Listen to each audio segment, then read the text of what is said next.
Okay, so let's look at problem 3.104. And what we have is a mixture of four chemicals: potassium chlorate, potassium carbonate, potassium bicarbonate, and potassium chloride. And when we heat it, we get three chemical reactions. Potassium chloride doesn't do anything. And so we're going to produce some gases. And we can see the 100 grams of the mixture makes 1.8 grams of water for us, 13.2 grams of carbon dioxide, 4 grams of oxygen. So what's the composition of the original mixture? And the key here is to recognize that oxygen can only come out of potassium chlorate. So we can use the amount of oxygen to figure out how many grams of potassium chlorate there must have been. Water only comes out of potassium bicarbonate. So we can figure out how much potassium bicarbonate there must be. And then carbon dioxide comes out of both potassium carbonate and potassium bicarbonate, but we can adjust once we know how much carbon dioxide came out of the bicarbonate, we can make the adjustment. So let's head on over and get to this here. It's useful to have some mass balanced equations to guide us through our work. And the reason why I put question marks for the KCl and the K2O is because we don't need to know them. So I didn't really take the time to mass balance that part of it because that information is not helpful. Let's go ahead and start with the oxygen.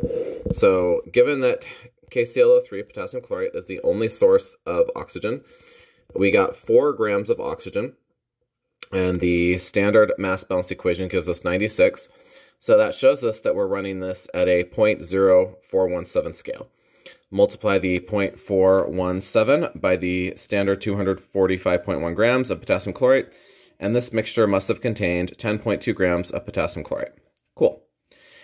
So the next one to do is potassium bicarbonate. We have to do that one next.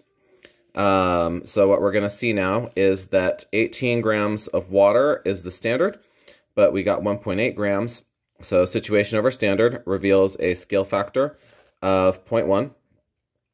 And when we apply the 0.1 scale factor to the potassium bicarbonate, we get 20.2 grams of potassium bicarbonate. Now we need to find out how much carbon dioxide was produced by this so that we can then find out how much carbon dioxide came from the potassium carbonate. So apply the scale factor to the standard amount, and we find that this reaction produced 8.8 grams of 8.8 grams of carbon dioxide. Little subtraction shows us that the carbon dioxide from the final reaction is 4.4 grams.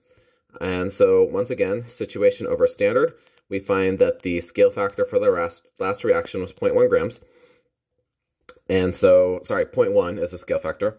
When we multiply 0.1 times the standard amount of 138.2 grams, we are left with 13.82 grams of potassium carbonate. So there you can see it. Now I have not finished the problem because we're asked how much KCl was in the mixture. We're told that's 100 grams total, and we have seen how many grams of non-KCl there is, so I'm sure you can figure out the rest. That's all I have for you tonight.